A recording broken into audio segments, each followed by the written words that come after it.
गोविंद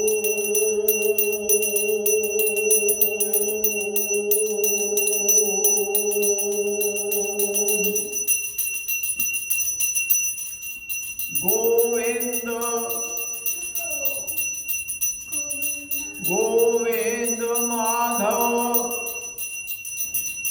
श्री कृष्ण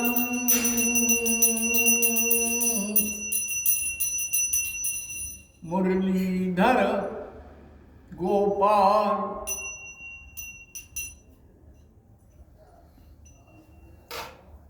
श्री कृष्ण माधव गोविंद मुरलीधर गोपाल।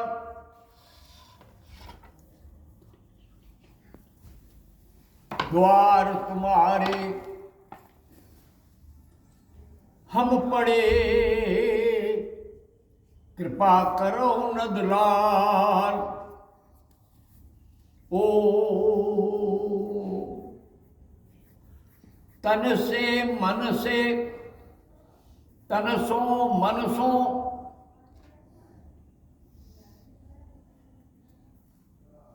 तनसो मनसो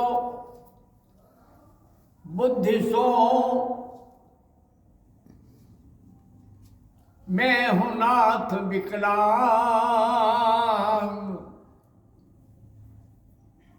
आप समर्थ जगतपति साधो मेरे अंग। यह मास दिव्य मास है, शीर्ष मास है। राम कथा रटते रटते कृष्ण कथा में आए हैं। वासुदेव ने कण कण में गीता के छंद सुनाए हैं। वासुदेव ने कण कण में गीता के छंद सुनाए हैं। जो मास शीर्ष में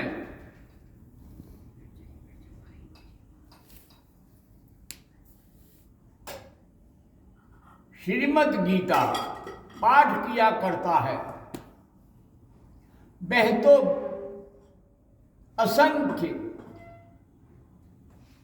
सिद्धियों के साथ गौ का पान किया करता है, अमृत का पान किया करता है।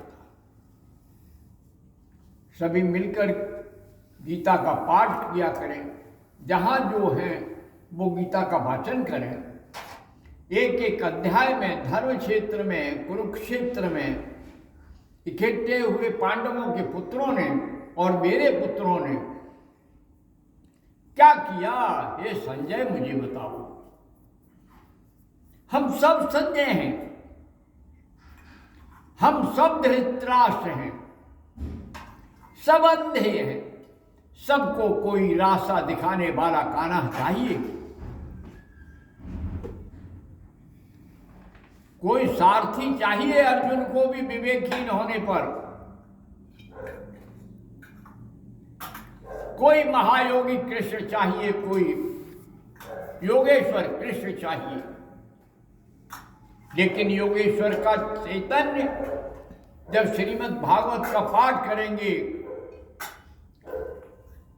श्रीमद् भगवत गीता को निरंतर जपेंगे, पढ़ेंगे, तो हमारे चित्त में शांति के साथ साथ ज्ञान का रथ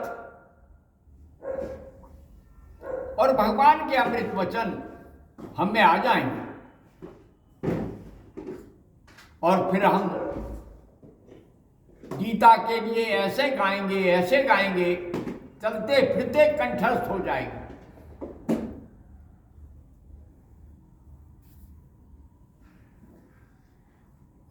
हम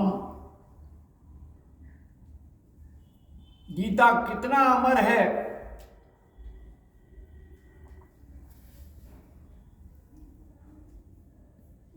मेरे हाथ में देते हुए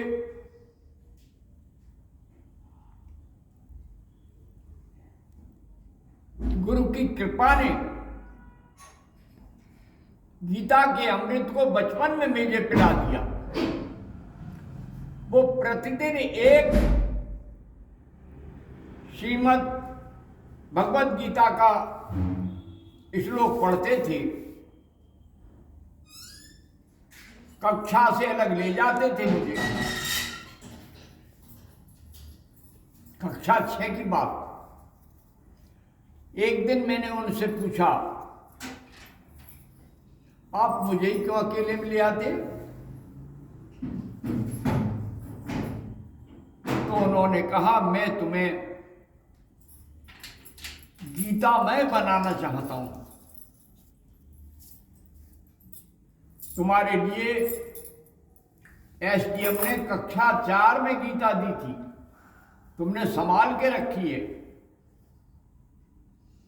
क्योंकि जो प्राइमरी स्कूल था उसके जो प्रधानाचार्य थे, जो मुझे पोते की तरह प्यार करते थे, क्योंकि उन्होंने हमारे पिताजी को भी पढ़ाया था, कहते थे ये तो हमारी पीढ़ी दर पीढ़ी का चल रहा है। बड़े आदर्श पुरुष थे ठाकुर बलवंत सिंह। उन्होंने ही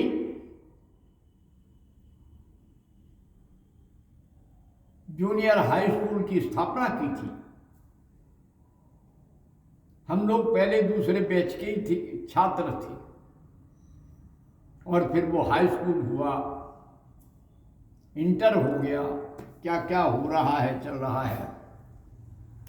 हजारों विद्यार्थी निकले हैं, लेकिन गीता का सार जो कक्षा 4 से मिला वो आज भी हमारे हृदय में बसा हुआ है। कक्षा 6 में जो गुरुदेव ने एक एक अक्षर पढ़ाया, कक्षा 9 में जो गुरुदेव ने एक एक अक्षर पढ़ाया, मैं उन गुरुओं का ऋणी हूं। अनायास प्रार्थना में खड़ा होना है, तुम्हें ये गीता के इतने मंत्र बोलने हैं, कंठस्थ करो।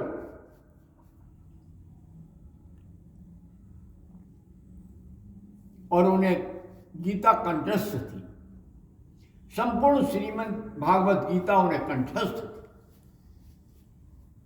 जब वे पढ़ाते थे,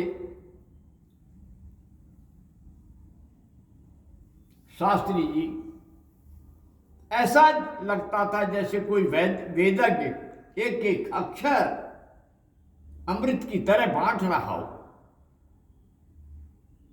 बचपन था, बालक ध्यान कहाँ देते हैं? कक्षा का कोई विद्यार्थी ध्यान ही नहीं देता था।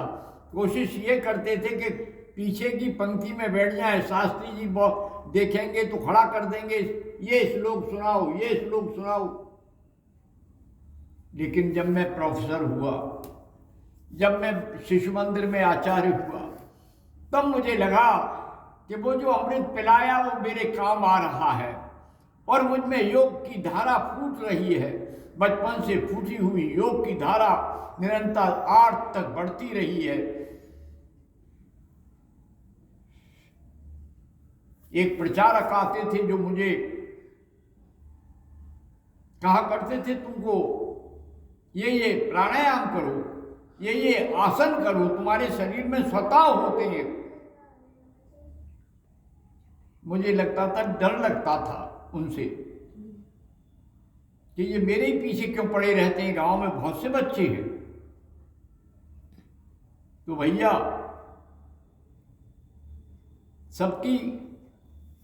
सबको गाय पकड़नी नहीं आती, सबको नाग नाथना नहीं आता।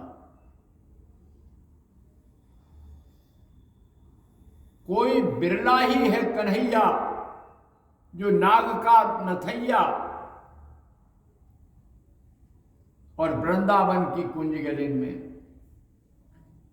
राधा के संग क्रीड़ा करता मेरा कृष्ण कन्हैया। तो यही कृष्ण जाकर के अर्जुन को महाभारत में कुरुक्षेत्रे धर्मक्षेत्रे, जहां लड़ने के लिए इकट्ठे हुए हैं, उन लोगों के बीच में अपने प्यारे मित्र सखा अर्जुन को जब वो नपुंसकत्व धारण करते हैं, युद्ध में पलायन करते हैं, तो भगवान श्री कृष्ण ये उपदेश देते हैं, यह गृहस्थ और सन्यासियों को सबके लिए है और सबसे ज़्यादा उपयोगी ये केवल गृहस्थियों के लिए है। हर गृहस्थ को इसको पढ़ करके घर में रह करके आनंद लेना चाहिए। ओम शांति शांति शांति। जय माँ, जय भगवती, जय गुरुदेव। ओम।